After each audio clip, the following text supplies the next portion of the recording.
My prayer is that throughout my entire message this morning, that we'll remember just exactly how great the Lord is.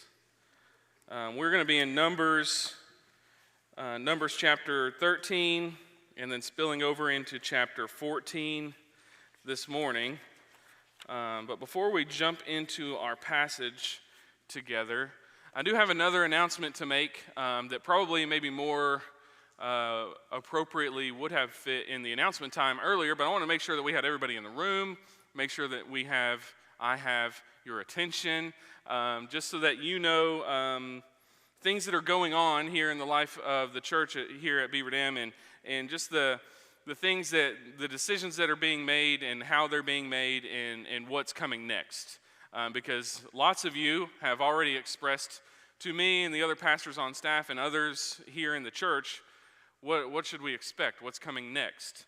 And so I want to make an announcement basically coming from our chairman of deacons, who is Mike Hubbs, along with the interim pulpit committee, who is the committee that was formed according to our church bylaws by the chairman of the deacons. So at this time, that happens to be Mike Hubbs. It could have been, anybody that was the chairman of the deacons. Any year. It could have been Gilbert was last year, I think, right? Were you chairman last year? So it could have been Gilbert if we were going through this last year. Happens to be Mike Hubbs, who is our current chairman of the deacons, along with basically he gets to hand select the interim pulpit committee. That is the committee that's responsible for choosing who will be in the pulpit during our transition season from the last Sunday that Dr. Price preaches until we call and officially bring on a new senior pastor. We have to fill the pulpit. And this interim pulpit committee is made up of Janice Cry, Chad Turner, Robert Campbell, and Katie Russell. That committee has met at least 2 times, maybe more, to discuss who and how are we going to fill the pulpit.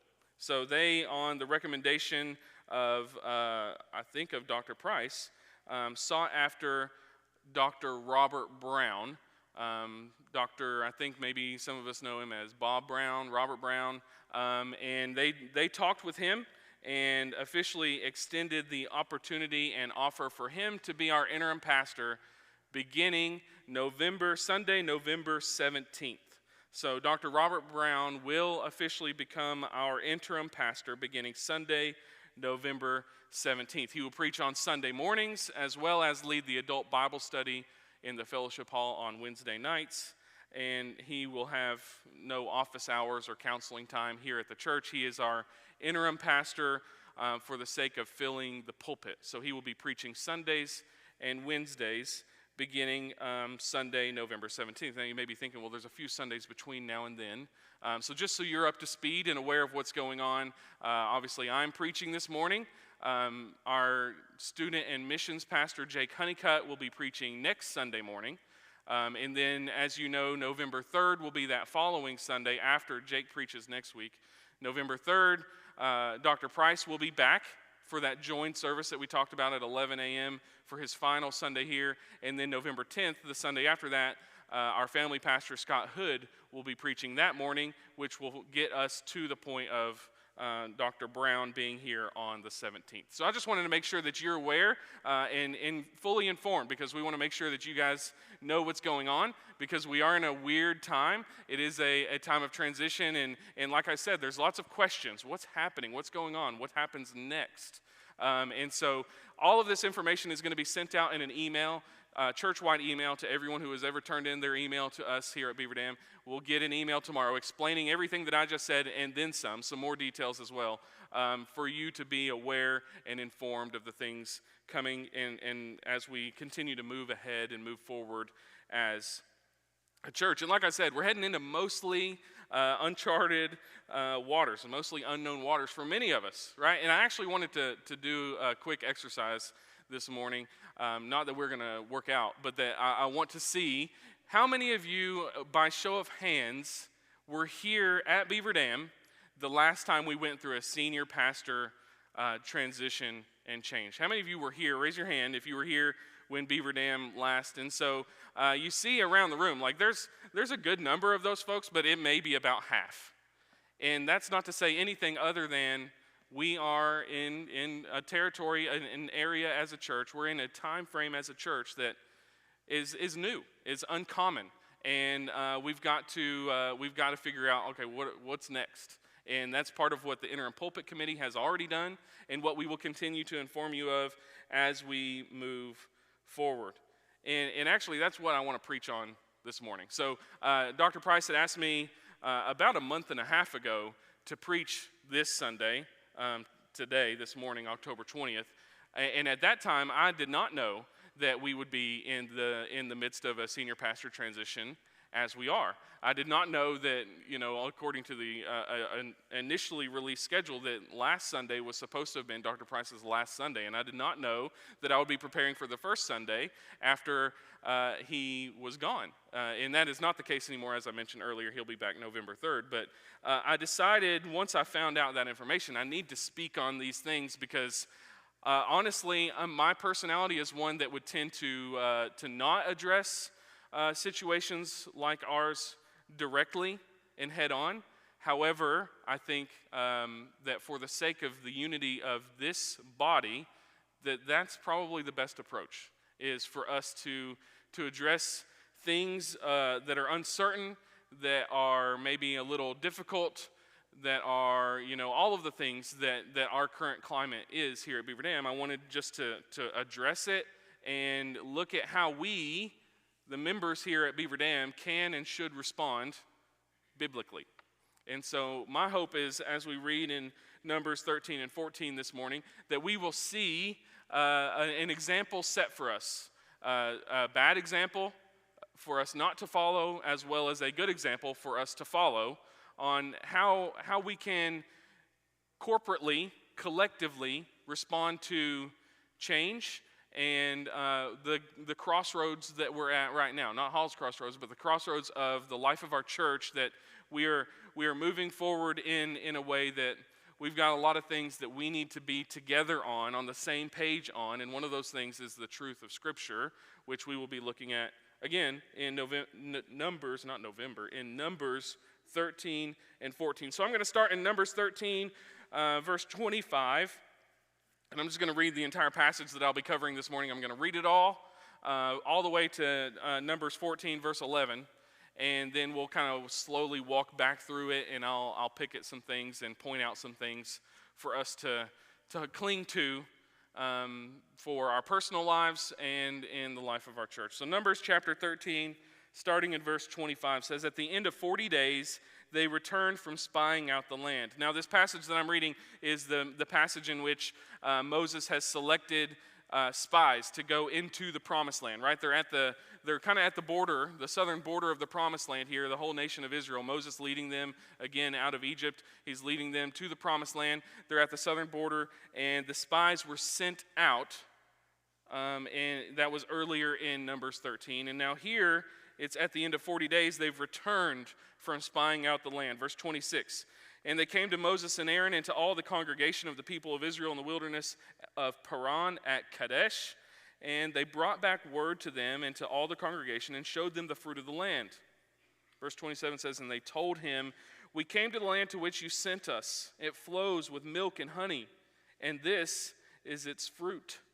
However, the people who dwell in the land are strong, and the cities are fortified and very large. And besides, we saw the descendants of Anak there. The Amalekites dwell in the land of the Negeb. The Hittites, the Jebusites, and the Amorites dwell in the hill country, and the Canaanites dwell by the sea and along the Jordan.' But Caleb," in verse 30, "quieted the people before Moses and said, 'Let us go up at once and occupy it, for we are well able to overcome it.' Verse 31, "Then the men who had gone up with him said, 'We are not able to go up against the people, for they are stronger than we are.' So they brought to the people of Israel a bad report of the land that they had spied out. And they continued, saying, 'The land through which we have gone to spy it out is a land that devours its inhabitants. And all the people that we saw in it are of great height. And there we saw the Nephilim, the sons of Anak, who come from the Nephilim. And we seemed to ourselves like grasshoppers, and so we seemed to them. Chapter 14. Then all the congregation raised a loud cry, and the people wept that night. And all the people of Israel grumbled against Moses and Aaron. The whole congregation said to them, "Would that we had died in the land of Egypt, or would that we have died in this wilderness. Why is the Lord bringing us into this land to fall by the sword? Our wives and our little ones will become a prey. Would it not be better for us to go back to Egypt?" And in verse 4, they said to one another, "Let us choose a leader and go back to Egypt." Then Moses and Aaron fell on their faces before all the assembly of the congregation of the people of Israel. And Joshua the son of Nun and Caleb the son of Jephunneh, who were among those who had spied out the land, tore their clothes. And they said to all the congregation of the people of Israel, "The land which we passed through to spy it out is an exceedingly good land. If the Lord delights in us, he will bring us into this land and give it to us, a land that flows with milk and honey.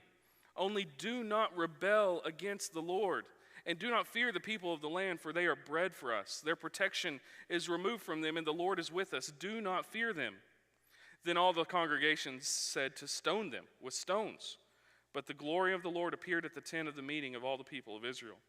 And the Lord said to Moses, "How long will this people despise me?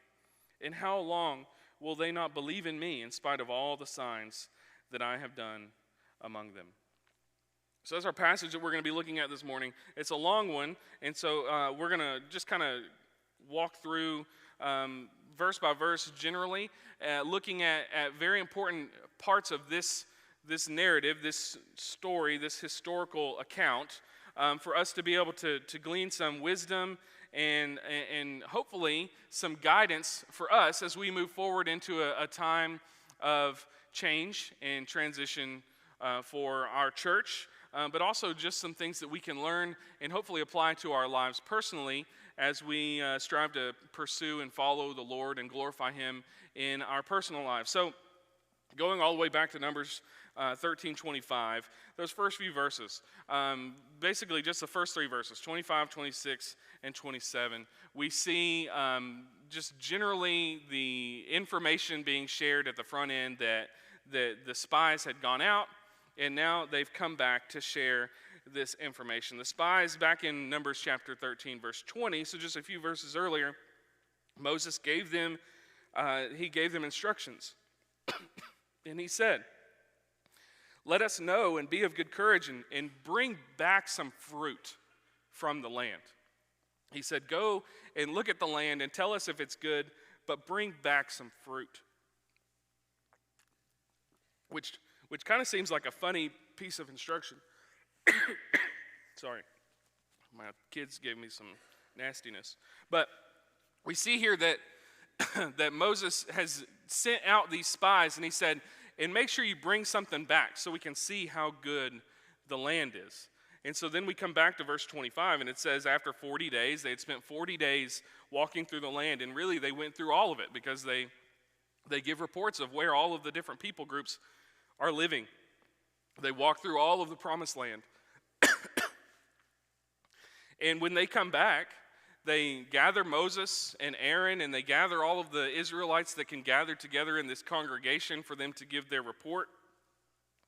And in verse 26, it says they showed them the fruit. They showed them the fruit that they were able to bring back. And so they were fulfilling the instructions that Moses had given them. But I want you to think for a second, as they came back and showed this fruit, how might Moses have felt at this point in time? Because he's hearing, okay, they went into the land, they survived. That's victory number one. They were able to go all across the land for 40 days. We didn't know if they were coming back, but they came back and they brought the fruit. We can see the fruit. And then they even tell him, like, the land flows with milk and honey. It's exactly as we have been told. It's exactly as the Lord promised. It's this incredible land. And we brought the fruit back, and Moses has to be standing there thinking, this is incredible. Everything's finally starting to come together. God has been leading us out of Egypt. You know, there's been some bumps and bruises along the way. There's been some issues. And now we're seeing the fruit with our own eyes. These spies have gone into the land that God has promised that he's going to give to us. They've gone in there, and this incredible moment has to be for Moses, like the culmination of his entire life, that God had called him out all the way back at the burning bush to now leading the people out of Egypt through the Red Sea, through the wilderness. They're at the promised land, and he sees the fruit. And what we need to do here and what we need to see in these first few verses is when we focus on the fruit, that God receives the glory, ultimately. So the first thing I want to encourage you to do is to focus on the fruit, because that's what Moses encouraged the people to do. That's what the people then came and showed the fruit, and everything seemed awesome. Everything looked great. The fruit was promising. We heard about milk and honey again. Now these guys have seen it and heard it, and everything seems incredible. God fulfilling and bringing all of these things to fulfillment. And so they presented the fruit to the people, and Moses, again, he's just like, praise the Lord. Like, this is awesome. God is bringing it all to fulfillment. However, we know in verse 28, we see the word however. And so as they're giving this report of the fruit, and everybody's looking at the fruit, and Moses is encouraged, and everything's finally coming together, and the Lord is fulfilling all of these promises, they lose their focus. The spies, specifically, lost their focus on the fruit. And so while we are called to focus on the fruit, as we saw here in the midst of this, I want to encourage you that when we lose focus, losing our focus on that fruit, it brings chaos. Losing focus brings chaos. So they were focused on the fruit. They saw it was good. But then they said, however, the people that dwell in the land, you should have seen them. They're not just normal people. We've never seen people like these before. And they go from focusing on the fruit and the fulfillment of God's promise, and they lose their focus. They lose their focus from verse 28 all the way to chapter 14, verse 4, is just verse after verse of utter chaos, of lost focus. They say the people who dwell in the land are strong, and their cities are fortified and large, and we saw the descendants of Anak. And if you don't know the descendants of Anak, the Nephilim that was mentioned, those are giants. We saw these incredible foes. We're not as strong as them. Their city walls are too strong for us to conquer. We can't go in. They lost their focus. They went from thinking and praising the Lord because of the fruit that he had promised to, but what about all of these issues that we may run up against? What about all these obstacles that are undoubtedly going to get in our way? We may die. And eventually they say our women and children are going to become their prey. And that all is a result of the unfaithfulness of the 10 spies that lost their focus. Those unfaithful spies denied that God had the power to give them the land as he had promised. They lost their focus on God's promise and on the fruit that they were supposed to be focusing on. Even so specifically to name the people groups that are in the promised land, that back in Exodus chapter 23, verse 23, God named those exact same people groups. The exact same people groups, the Amalekites, the Hittites, the Jebusites, the Amorites, the Canaanites, they were all mentioned in Exodus 23:23. If you go back and look, this is when God made the promise that he was going to give the land to the people. In Exodus 23:23, he named those people. And these 10 spies come back and they say, listen, these guys, they're for real. We're not going to be able to take them down. They lose the focus on God's promise and the fruit. They lose that focus, and they start focusing on all the problems, all the troubles, all the issues, all the obstacles that may stand in the way. And that, again, losing focus brings chaos. It just led to utter chaos. It says the people in verse 1 in chapter 14, the congregation raised a loud cry, and all the people wept that night. We see this image, this instance of just pure chaos. That this evil, bad, really misleading report from these 10 spies has led to the people losing hope. They're ready to go back. They're ready to find a new leader. Forget Moses and Aaron. They've got us this far, but now we're going to die here. Let's find someone else. Let's find someone else who can, verse 4 in chapter 14, it says, let us choose a new leader and we'll just go back to Egypt. We'd be better off there anyways. And all of this is a result of losing their focus. When we focus on the fruit and we focus on God's promises, we find it easy to remain faithful. But when we lose our focus, we immediately fall into chaos, unfaithfulness, disobedience. The Israelites begged to return to Egypt where they were slaves. They even said it would have been better if they just died in the wilderness. They lost their focus. And so I want to encourage us in these two things. Like, as we're at this point in the life of our church right now, first of all, let's focus on the fruit, right? That there's incredible ministry being done here at Beaver Dam and will continue to be done because the Lord promises to be faithful to the proclamation of His word. He promises to be faithful to the gathering of His children, of His followers, of His believers. And we know and trust that when we focus on the fruit, when we focus on God's promises, that we find it a lot easier to remain faithful. But it will also be very, very easy during this time to lose our focus. And I'll be honest, I've already had conversations with a handful of people, even just in the last couple of weeks, of people that are seemingly trying to step back from serving, or, they're uncertain about the future, and so, we're going to wait and see what happens. Or maybe they're already talking about visiting other churches, and all of those things, they're not the absolute worst. But I think if we're honest with ourselves right now, in a time like this in our church, in a time like this in the nation of Israel, they needed focus. They needed a return back to the faithfulness of the Lord, focusing back on the fruit and His goodness, His promises. They lost their focus on the promise of the Lord. They lost their focus on the power of the Lord.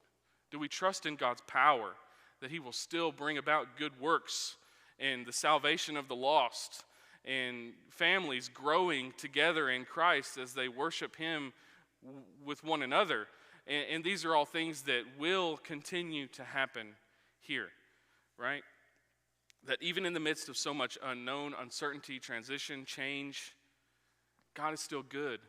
He will still bring about fruit because He promises that He will, and He is powerful. So as the Israelites lost their focus on the fruit and forgot about God's power and all the things that He had already done, it was easy for them to slide into just pure chaos. And again, verses 28 through chapter 14, verse 4 is just one verse after another of chaos.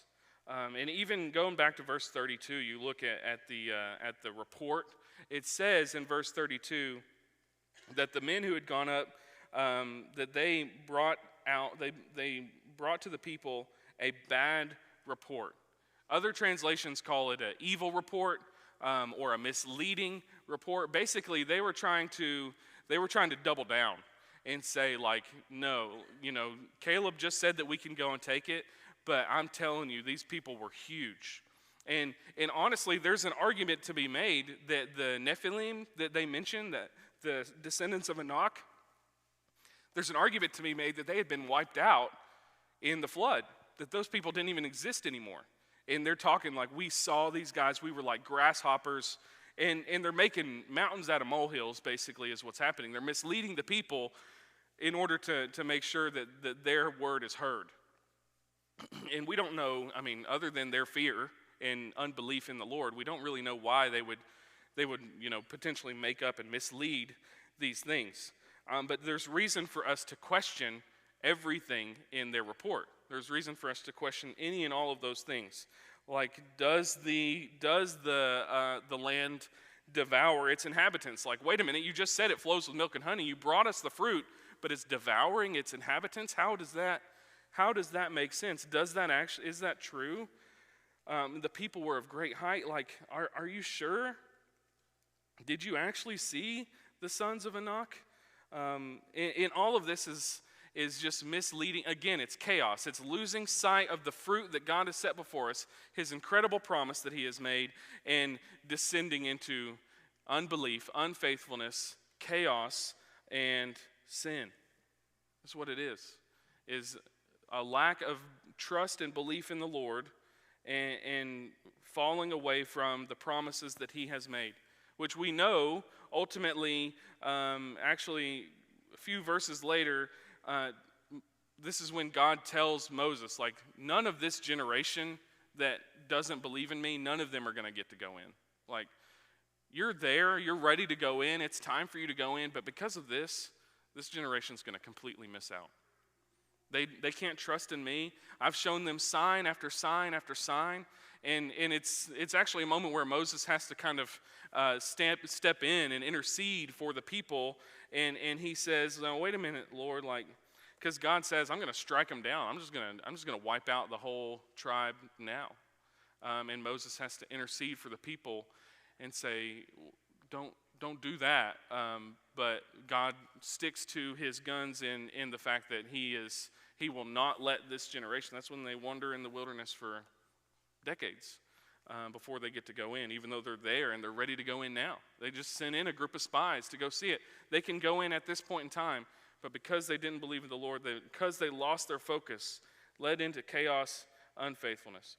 So far we've seen a need for us to focus on the fruit, remembering God's promises and the fruit that he will bring, that when we lose our focus, it brings chaos. And then in the last couple of verses, I want to encourage us to see how Caleb and Joshua fought for faithfulness, that we need to fight for faithfulness.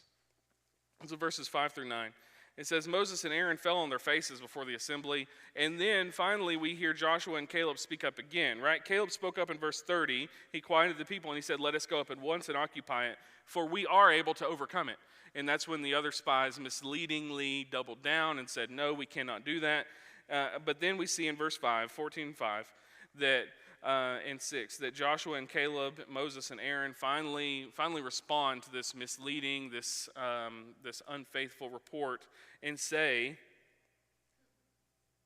that we need to trust in the Lord. They remind the people it's an exceedingly good land. Verse 8, it says, if the Lord delights in us, he will be the one to bring us into this land. Emphasis on he, because I think while the emphasis isn't necessarily written into the text there, we can hear Caleb and Joshua in their faithfulness to the Lord. We can hear them trusting in God and saying, we're not even the ones who are going to overcome it in the first place. God is the one who will overcome the people. God is the one who has promised us this land. God is the one who will bring it about, not us. They say, do not rebel against the Lord in verse 9. Do not fear the people, because as we know, we ought to fear the Lord. But these unfaithful spies, the unfaithful people of Israel, they were fearing the people of the land instead of fearing the Lord. And so Joshua and Caleb remind them, these people are bread for us. They're nothing. They're absolutely nothing. God will give us this land, and he will overcome these people. They say their protection is removed from them, and the Lord is with us. So Joshua and Caleb are pretty clearly focused on the fruit. They're focused on God's promise and on his power, and they bring this full circle now, and they say we have to fight for this faithfulness to the Lord. If I'm not willing to stand up and declare that we must be faithful to the Lord, then I'm not doing what I've been called to do in my life as a follower of Christ. Joshua and Caleb knew the promise of the Lord and that we must fear the Lord and not the people in the land that God has promised us, which in part, as you know, Joshua ends up being the one who leads the Israelites into the promised land, and it's because of Joshua's faithfulness and his trust in the Lord, his focus on the fruit that God promised to the people. So you notice, maybe you noticed, maybe you didn't. You probably did, because it's kind of weird. But on the front of the bulletin cover this week is that picture of a buffalo. I put that picture there intentionally, actually, because I want to talk to you about buffalo. Did you know that buffalo are the only animal in the animal kingdom that charge into a storm. When a storm is coming, buffalo will see it out on the frontier, and they'll herd up together and stampede into the storm. And you may be thinking, why do they do that? Well, it's actually pretty clever, pretty intelligent, because they do this for the sake of shortening the amount of time that they're in the storm. Because you see, if they run into the storm that's moving this way, if they stampede through the storm this way, then they're through it in half the amount of time that the rest of the people and animals that are just sitting in their place have to suffer under that storm. And actually, most of the other animals in the animal kingdom, they will wait until the storm is like right on top of them and start running in the direction that the storm is going. And the storm ends up being over top of them for a lot longer than it needs to be, causing more danger and stress on those animals than needed, because they're not prepared, they're not focused, they're not ready to fight like the buffalo are. The buffalo do this in a stampede, in a group. It's not alone. And I'm not saying any of us look like buffalo. I'm probably the most resembling of a buffalo in this room. However, when we talk about the storms of this life, the uncertainty of like where we are as a church right now, like these things are things that we can learn from the buffalo, how to come together, because there's no such thing as a one buffalo stampede, right? Doesn't exist. They get together, they gather together, and they charge into the storm together. And that's kind of what Caleb and Joshua were doing. They were like, wait a minute, you've showed us the fruit. We saw the milk and the honey. We know God's promises. Let's go get it. Let's go. We are able to overcome this land, because it's not even us who are overcoming it. God will bring us into this land. They were fighting for faithfulness in the Lord, not in their own abilities. And so I want to encourage us, practically speaking, ways that we can be like the buffalo and charge into uncertainty and transition and a time of just unknown for many of us. And just a couple ways that I think we can do this together is, first and foremost, to continue to gather. I'm encouraged to see many of us still here. I didn't expect 90% of everybody to leave when an announcement is made about a senior pastor transition, but I'm encouraged to see us all here together, because if we continue to gather like the buffalo gathered together, if we continue to gather, then we will continue to be uplifted and encouraged. We'll continue to worship and honor the Lord, proclaiming his name all together. But then I want to also encourage you to serve the body. And I don't just mean serve. I mean serve like you've never served before. I mean, like, let's really just dig deep. Like, let's just bear into the life of our church, and let's serve the Lord, serve one another. Let's serve in a way that we've never served before, because we know that it's bringing honor and glory to the Lord, because we're focused on the fruit that is the promise of the Lord in bringing salvation to people in our community, people in our church, the discipleship and sanctification of those in our body. Serve like we've never served before. James chapter 1, verses 2 through 4, it says, "Count it all joy, my brothers, when you meet trials of various kinds, for you know that the testing of your faith produces steadfastness. And let steadfastness have its full effect, that you may be perfect and complete, lacking in nothing." When we face hard times, we have to remember that this is producing in us the steadfastness. We're fighting for that faithfulness in the Lord so that we can continue to focus on the fruit that he has set before us. Let's come together, united together in our salvation in Jesus Christ, and serve one another during a time that can be so easily discouraging for the whole of us. But knowing that God remains faithful, that we can trust in his promises and the fruit that he will bring, let's serve like we've never served before. And ultimately, let me say as I finish up, let me just say the Israelites failed in this instance, because we know the outcome of this story, that they were not allowed into the promised land. The majority of the congregation lost their faith in the Lord, that he would deliver them into the promised land. And they failed because rather than worshiping God, they worshiped their own safety and comfort. They idolized their comfort and safety, and they forgot the promises of the Lord. I mean, again, go back to Exodus 23:23. We see God promises to give them the land and to blot out. Literally, he says he will blot out the people groups that were mentioned all of these names that the misleading spies, unfaithful spies brought to the people, he said he was going to blot them out, and they completely forgot the promises of the Lord. Let's remember the promises of the Lord. So as we fight for faithfulness, remember that we're not just fighting for the name Beaver Dam and that the church stays as a pillar of the community. We're not fighting for the buildings or the facilities. We're not fighting for any of those things. What we are fighting for is the joy of the Lord found in the miracle of our salvation. Right?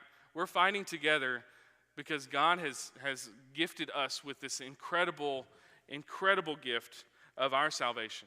And majority of us in this room are unified in that salvation, in our faith and belief and trust in Jesus Christ, what he accomplished on the cross.